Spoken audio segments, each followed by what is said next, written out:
Welcome to Real Cash Flow, the only show that takes you full circle with your money, covering stocks, bonds, commodities, currencies, crypto, insurance, and real estate.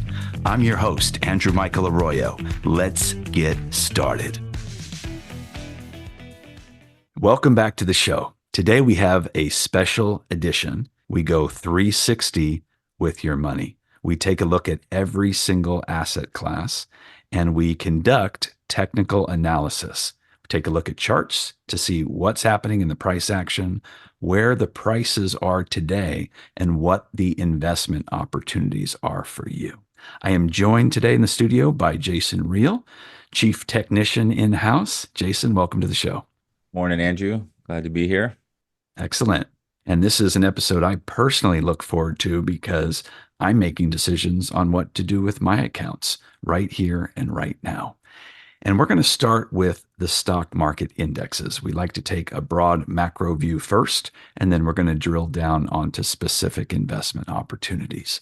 So let's start with the Dow Jones. Breaking news as of this week, we've got every index making brand new fresh highs, all-time highs, with all the negativity, with all the risk that you see out there. Geopolitical risk, economic risk, inflation. How do you feel about this? Because this is startling a lot of people. Like, how can all the stock market indexes, minus probably the Russell 2000s, be making brand new fresh highs in the midst of all this risk? You know, there's just more buyers and sellers, to put it plainly, since we're talking technical. And the market likes to do the most it can to mess up people, I guess, or do the opposite of what they're actually thinking. It is true with like you were talking about the what's going on in the world, and then the Fed. It's all discussions about the Fed and where we're at and where the economy is. But the market's telling us that at least the next 6 months are looking bright as we're making new highs. So that's why we like to follow the charts. The bottom line is the charts never lie. If the general herd mentality is that the economy is going to fall and the world's coming to an end, doom and gloom, well, typically it goes the other way. Right? So here we are, as technicians like to say, climbing the wall of worry. So what we have in front of us now, and we'll post some charts so you can follow along. You can also click some links and see the visuals that we're looking at, is the Dow Jones Industrial Index weekly chart. So when you look at it, we're above pretty much all the averages, the 5, 10-day and 20-day average. We're seeing very consistent volume coming through. You know, relative strength is near 70. It's not over 70, which is usually an indicator of something being overbought. And our MACD line, moving average convergence and divergence, looking very healthy, looking like it's just about to cross over and move higher. So what's your technical analysis as you look in here? We're at 39,983 as of today. So bumping against that 40,000 ceiling in the Dow. What do you see? Right. It's, we had the pullback, which is, we like to say the market kind of inhales and exhales. So we had a nice little pause to refresh, and buyers came back in. Like you're saying, the MACD is above zero. It can trend above zero. It can oscillate up there, which is fine. That's what you want to see. And then the RSI getting back towards the overbought condition or over 70, that's a sign of strength too. So we're moving in the direction to where buyers are in control. And obviously, if you're taking out a new swing high, this is where you can add exposure or, start positions, because you have areas to where when you're going to be wrong immediately. So it's a positive sign, and it's the fact that all of the indexes are doing it. It just gives it more credence. Yeah. And we want to encourage listeners to remember that as critical as technical analysis is, and in my professional opinion, it's a great place to start, the underlying components of what make up these indexes are businesses. And so, yes, the general broad market will determine a move that many businesses participate in, depending on what sector that they're in. But the underlying business fundamentals itself are equally as important as the technicals. With that said, what we're seeing right now is businesses that are not as stable as they once were a few years ago economically. But technically, they show great patterns and people are buying them up. As Jason mentioned, the supply and demand curve. You've got the meme stocks back, right? GameStop, AMC doing crazy things. You're seeing companies trade for all-time high as far as P&E ratios. Now, the industrials, this is 30 stocks. So that, index is just composed of the industrial stocks. That's changed a little bit over the years just because it's not like it was in the Industrial Revolution. But historically, this is not what the professionals look at. Although most people think of the Dow Jones as the most popular average, it's actually the S&P 500. So I do want to dive into the S&P 500 because it's a broader index. You have 500 stocks, although right now you have what's called the Magnificent Seven. And those Magnificent Seven are making up nearly 30 to 40% of the value of the S&P 500. Right. So what are your thoughts as you look at the S&P chart? Similar to the Dow, it's making new highs, taking out a swing high. We had a pause to refresh. Um, Technicals look very similar to that. It has been leading, which is a little bit some people can say that's good or bad. It's been outperforming in the last couple weeks, even over the Nasdaq and even the Dow, as it made new highs first. But like I said, it's a diverse index. Some sectors have been bubbling up to the top that weren't before, like the financials, which the Nasdaq doesn't have a lot of financials. It's more tech. So you can see why this might lead the investment banks. Is if if the economy is going to do a little better, then there's going to be more banking activity, and that's showing up in the charts and helping other sectors or helping push this to a new high while some sectors relax. So this is a new swing high. This is giving you the all go sign, like I said, adding exposure or picking stocks that have the same technical attributes that might give you more return. And from a technical standpoint, a breakout, so that we can define it for the listeners, is simply breaking out to a new high. And that is a technical signal that many funds and investors, professionals look for to add to their positions. They get very bullish. They're seeing that price action is pushing the price higher than a previous high. Therefore, they will add exposure, as they say, risk on, meaning adding more money to their positions. So we're starting at the broadest point, the most macro view you could have, which is the index themselves. The beauty in today's day and age is that if you simply want to invest in an ETF, like the S&P 500 ETF, there's plenty of them out there with very, very low fees. You can simply buy the index and you don't have to worry about stock picking and trying to figure out what's the best company or the best sector. And frankly, if you had done that in the last 5 years, you have outperformed many sectors and many individual stocks just because, remember, S&P, which stands for Standard and Poor's, that's a rating agency. Fun fact, they're actually also publicly traded, the underlying company that comes up with the rating for the S&P. But each year, what they're doing is they're analyzing the top 500 stocks according to their metrics. And if you want to go online and research, it's a fun research project to figure out the criteria for somebody to be, gain entrance into the S&P 500. But essentially, they've almost become a fund manager for you because they're selecting these top 500 stocks and kicking out ones each year and adding new ones each year. And they do a darn good job because when you really think about it, these 7 stocks that I mentioned, the Magnificent Seven, you've got things like Google and Meta and Nvidia and Microsoft and Tesla and a handful of others. These are composing nearly 30 to 40%. Has not happened since I believe it's the 1960s, where you had such a small amount of stocks making up such a large percentage of value of the entire index. So out of these 493 stocks, they're composing 60%. And just these 7 stocks, which are now trillion-dollar stocks valued at over $1 trillion, some over $2 trillion. These are composing the majority of the index. So the risk that I see is simply this.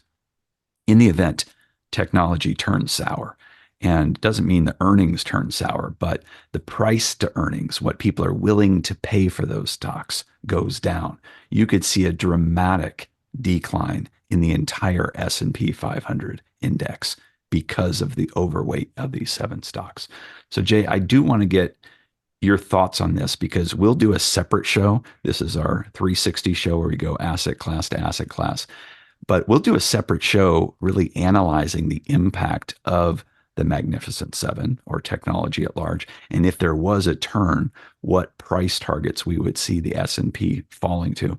But what do you see as far as risk baked in here to the S&P, knowing that seven stocks make up 40% of that index's value?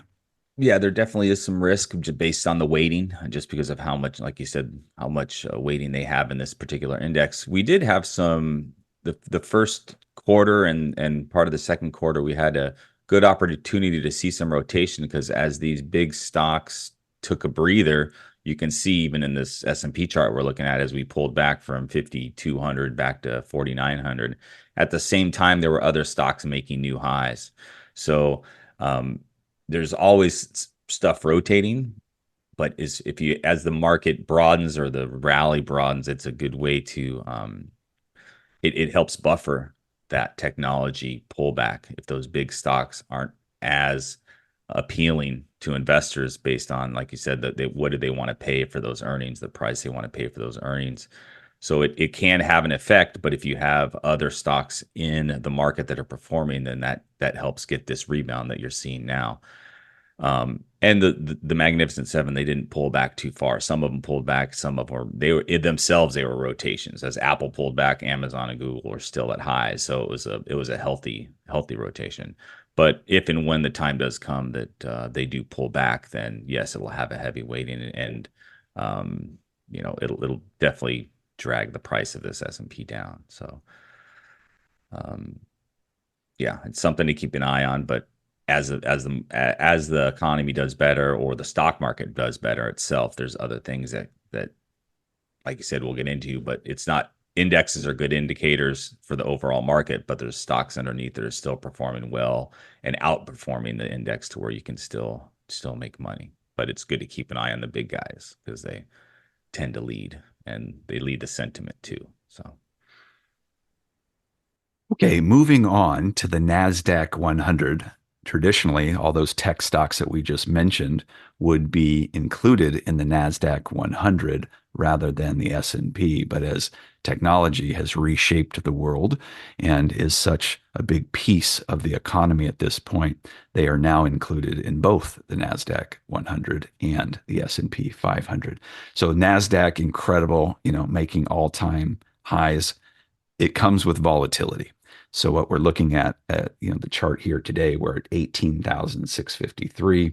Incredible that, if you go back in history, you look at, say, before the Great Recession of 2008 and 9, you had 5,000 was really the peak. We saw that way back in the year 2000. And then we saw it again. There was that decade that it just kind of sat around, didn't do much. And then it dropped as low as 1,000 in the deep recession of 2008 and 9. And here it has scaled up, gone beyond that 5,000 peak that it set nearly 25 years ago, and then climbed to 10,000, then climbed to 15,000. And I'm just in awe that this is now at 18,653 as we speak. So, and even in this last year and a half, you saw it drop to 10,000. So, I mean, you had a lot of volatility there. I mean, that was a huge haircut. That was nearly 30%, 35% volatility, peak to trough. And here we are, just bounced right back as of really the beginning of this year, just took off. It's on a charge. We start off the year around 10,800, right around 11,000. And here we are, 18,000 just 5 months later. So when you look in, Jason, what are your thoughts on the NASDAQ specifically? Specifically, it's made new highs, kind of like the other ones, but this is a good example if you're looking at this chart, the moving averages that we have here, the 5, 10, and 20 period moving averages. You can see that they've kind of they're getting tight here, but they haven't crossed over as they've done, in the past. And downtrends, those might tend to cross over. But these are good guideposts to use. If these averages are rising and the price is above them, then the uptrend is on your side. And you can see that's been happening since the beginning of the year. So it's good. It's a technical tool that a lot of traders and institutions use. So it's something that you should keep your eye on, at least have an idea of what they do and what they mean. And you can see here as we pulled back and then the moving averages squeezed together, but now it looks like they're trying to turn and come back apart. So it's a secondary indicator. Usually price is our first indicator. Volume can be your second indicator as far as um, importance and what to keep an eye on. And then moving averages is another one that help keep you on the right side of the tracks. So I see then you see a nice breakout in November of 2023. We've run up from November until March. We took a pause here, consolidated, shook some people out under 17.5, 17.3. People were getting too bearish, and then, like I said, it just turns around, and now people are on the other side, and it looks like it wants to leg up. So we'll see what happens here, but it's looking positive, even in the sell in May and go away time of the year, which seems to be getting less and less useful as you look at the actual stats from the last 10 years. It hasn't really come true. So here we go again. In the face of sell in May, we're making new highs. Good. We covered a couple of things there. I want to educate listeners who are unfamiliar with some of the terms. Sure. So RSI, the Relative Strength Index, Mm-hmm. is one of the indicators that we post in our charts. You can take a look, or if you're following this online and looking at the visuals, the same screens that we are, you'll see that at the bottom of the chart. And that Relative Strength Index essentially looks at the price action and in a visual format shows how much momentum, how much strength that there is in the movement up. And it has a chart from 0 to 100. When it gets above 70, that's typically overbought, meaning a sell signal. And when it gets below 30, that's typically oversold, which would be a buy signal. So today we're at around 65, touching on that 70 point. And all the indexes are there right now because it's been a great rally and recovery, if you will.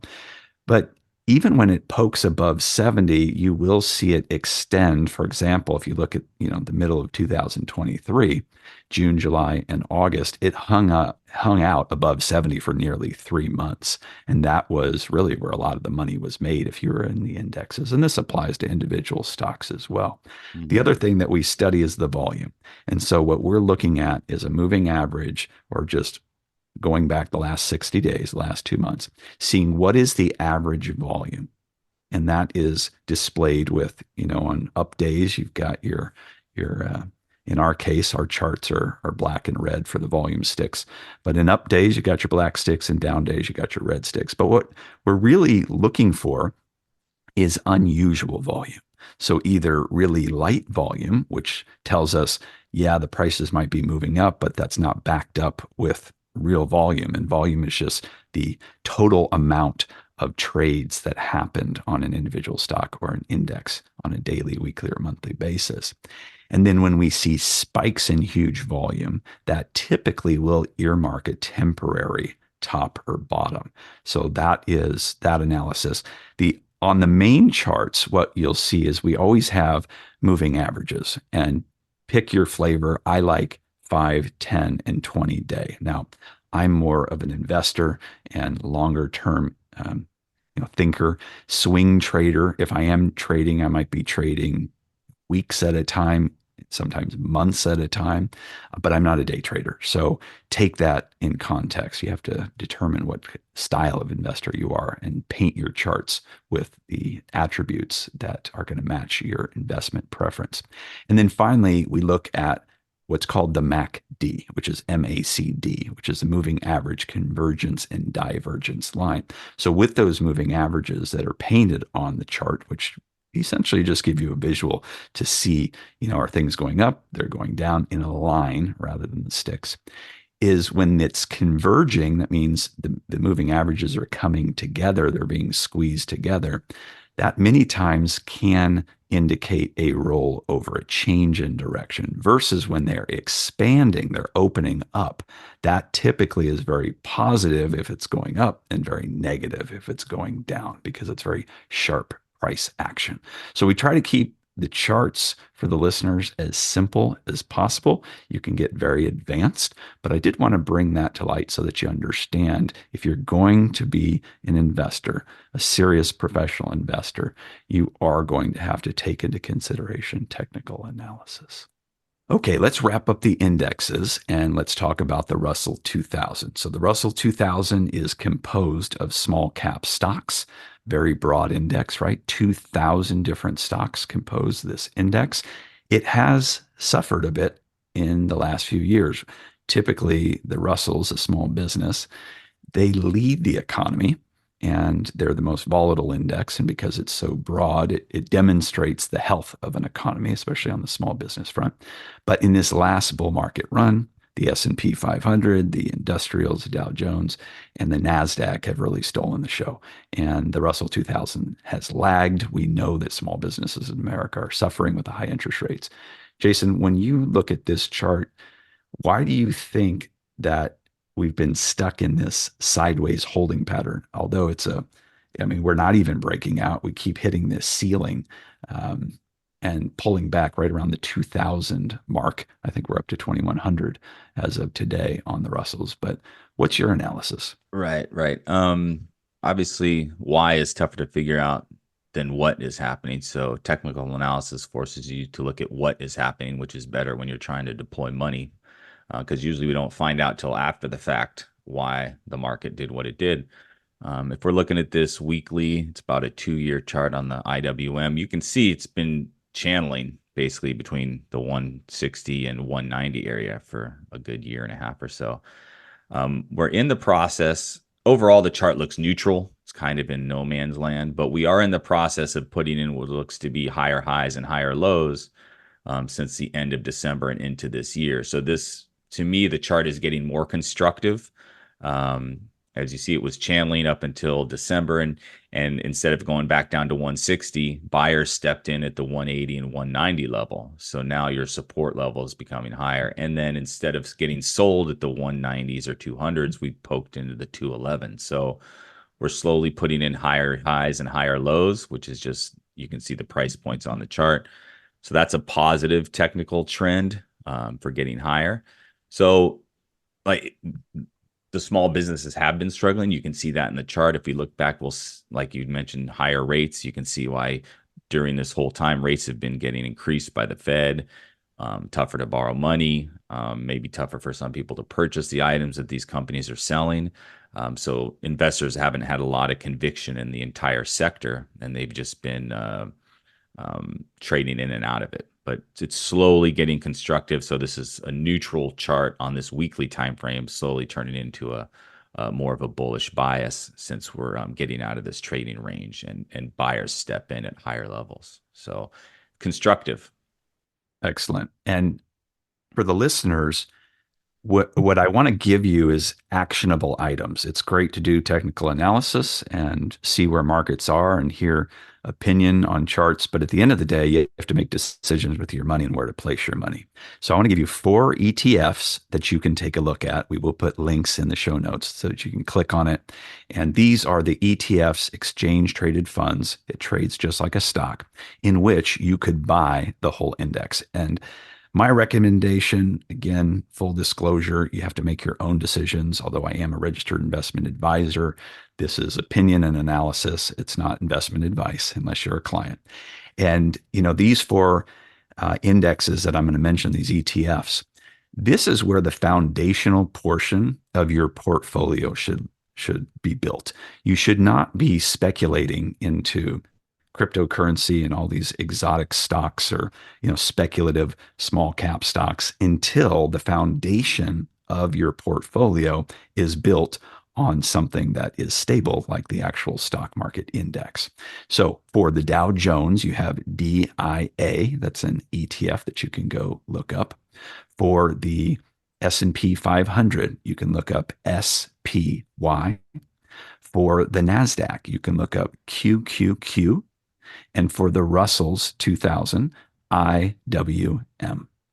So with those four stocks, I mean, they're ETFs and they do compose these indexes. With just those four pieces to your portfolio, you can build a solid foundation in the overall aspects of your portfolio at large. Now, how do you divide it up? So let's say I had $10,000 and I wanted to divide it between the four. Well, the S&P 500, as we mentioned earlier, is what the professionals trade. So that's what I would put 50% of my, if I had $10,000, my $5,000 I'd put towards the SPY. And then I'd take a look at the NASDAQ because that's the high flyer right now. And depending on where you are, what age, your risk tolerance, et cetera, you could determine if you want to put 20, 30% towards technology and then divide the other 10, 20, 30%, whatever you have left in between small caps and in between the Dow. Now, market shift, all indexes move together at the end of the day. I've never seen a scenario where one index goes down 20% and the other three indexes go up 20%. However, they do move together, but one index will always outperform the other based on the economic cycle. So in this season, the NASDAQ has outperformed all the indexes in the last 5 years. The Dow has done exceptionally well. Usually it's trailing, and the Russell's has underperformed everything. And that's just because the small businesses have suffered post-pandemic with high interest rates and so on and so forth. So these are the adjustments that you can be making in your portfolio as times change. We could see a scenario where small businesses recover. And in the next year or two, you might want to go 60, 70% into the IWM, the Russells, and reduce your exposure to the technology. Technology very well may roll over. It's had such a great run this last 10 years. But if you simply just took those four ETFs and you're willing to apply yourself, listen to individuals like Jason that have technical expertise, learn how you yourself can analyze the stock market, the indexes in general, and pay attention. Watch financial news, listen to shows like this. You will be able to improve your returns with just those four ETFs. Jason, any thoughts as far as diversification and suggestions, what you're doing with your own positions when it comes down to the ETFs of the indexes? No, just to follow up on you said on what you said regarding the foundational set. So yeah, it's good to have the large swaths and being able to have investments in the majority of our economy. And most of the stuff goes up at the same time when it's going up, but you will get outperformance from some areas, like you said. So it's good to have exposure to everything because when something's doing bad, then you'll have something that'll come up. So it keeps your portfolio moving in the right direction. But no, I'll just agree with what you said. These are a great way to get started, and it gets you in the game, and then you can go from there. But it's a good way to get started to get exposure to the market. And if you are educating yourself and you do want to have control of your own portfolio, it's a good way to get started. And it's a not necessarily safe way, but it's a way that people do across the board. It's been happening for years, and just having exposure to all different sectors and markets is a good start for anyone. Yeah, and as we build, we will give you lots of opportunities for very speculative trades and what we call the top of the pyramid. So imagine a pyramid when you're building your portfolio. So many people want to talk about the very top of the pyramid all the time because it's exciting. They hear about the meme stocks or cryptocurrency, and somebody they know made a bunch of money really quick. But don't be deceived by that. First and foremost, get the foundation of the pyramid built. And if you look historically, there has not been any better returns than real estate and the general stock market index at the end of the day. So if you simply 100 years ago parked a small amount of capital in one of these indexes and let it grow and compound, you did very, very well. And historically, to set expectations, you should anticipate around 10%. That's what you get with stock market indexes. Now, the NASDAQ has outperformed recently. And if you went back it would be higher than that right now just because it's had such a bull market run. But 10 years ago, when it was in the dumps, it had not outperformed over the long term, the S&P 500. And that's why, like Jason suggested, you want to blend these together. So if the bottom of your investment pyramid is yielding 10%, you're doing great. You're Right. doing great because historically bonds are going to be at maybe six. Um, maybe in high inflationary times you can get 7 or 8%, but there's other times where you're only getting 2 or 3%. And real estate historically has yielded as much, if not more, than the stock market, but it's very dependent on location. And with real estate, if you're on a coastline or you're in the United States, you've done exceptional in the last 20 or 30 years. I mean, you could have bought pretty much anything, and especially these last 10 to 15 years, it's gone up significantly. However, when those cycles happen, and they do, the issue with real estate is liquidity. So the beauty of stocks is when you need to tap your money in one trade, in 1 minute, you can translate that to cash. Versus real estate, you have to put the property on the market, hope it sells at the market value, go through a cycle that typically will take 6 months, start to finish, from the first initiation. In hot markets, yes, it can be 1 or 2 months and you're out, but not 1 or 2 minutes. So we will be discussing real estate at the bottom as that foundational piece to your investment portfolio. But if you do not have these ETFs or exposure to the general indexes, I want to encourage you to take that down today and go ahead and get out of some individual stocks and get into something that provides you that baseline healthy return over the long term. And this is stuff that I don't encourage people to trade. We'll talk about futures and trading index futures in the future. However, for now, just getting that stable portfolio that you know you can bank on. Right. Okay, as we wrap up, Jason, any other thoughts or comments on indexes?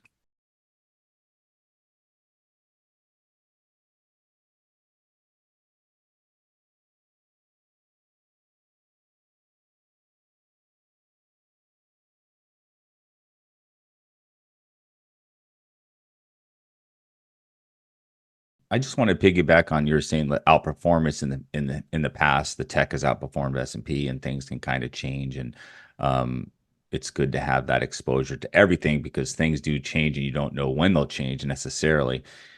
However, technical analysis can give you signs and show you things that may be changing, which Andrew and I have discussed. There might be some changes in the commodity market, which offers more opportunities that we'll probably discuss in the near future. But tech's been outperforming for 15, 20 years, and there seems to be a lack of investment in some of the hard, real assets. So that's something that's coming, but all that stuff is still included in these 4 ETFs. So whether you hit it specifically or not, there's companies in there doing the work for you, and you'll have that exposure. But at some point, we try to look for some extra return, and that's in future episodes of this, so we can drill down and see some of that. But things are ever changing, and technical analysis helps you with guideposts and signals to be aware whether it's good or bad in your portfolio. Yeah, and as we wrap up, I would also like to contribute the idea of dollar cost averaging. So when you talk about long-term holdings like indexes or ETFs on indexes, there's a few ways you can do it. You can dollar cost average every single month, save a little money that goes directly into these indexes. And you're not trying to time the market because you're just looking for that long-term overall return. The other way you can do it, and this is the way that I personally do it, is I just wait for the market to take a big dive, and then I pour as much cash as I possibly can into the indexes. And when I say a big dive, I'm not talking about the crashes that you see, maybe once every 10 years where it goes down, 30, 40, 50% sometimes. In those circumstances, I absolutely want to capitalize and invest as much as I can as well. But even if it's just a good, healthy 10, 15% pullback in the indexes, not necessarily a bear market is defined as a 20% pullback in the indexes. You have to be careful. Once you hit the 20%, it can go 30, 40, 50 pretty quickly. But when you get that nice 10% pullback, pullback.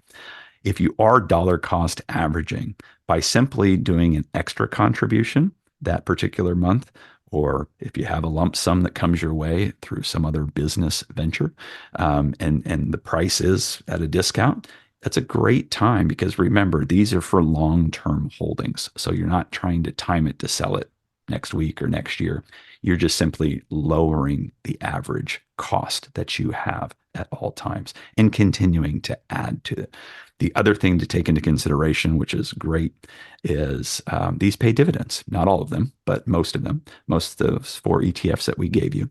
And so if you have money parked in the bank and it's only earning, say, 3%, well, why not pick up the SPY, which kicks you a yield of nearly 3% and sometimes higher than 3%, but also gives you the opportunity for appreciation over the long term. So we hope the message has blessed you today. We're going to wrap for market indexes in our 360 journey, and we will pick this back up on the next episode with bonds. So stay tuned and get ready for more great education and calls to action to get your investment portfolio yielding real cash flow.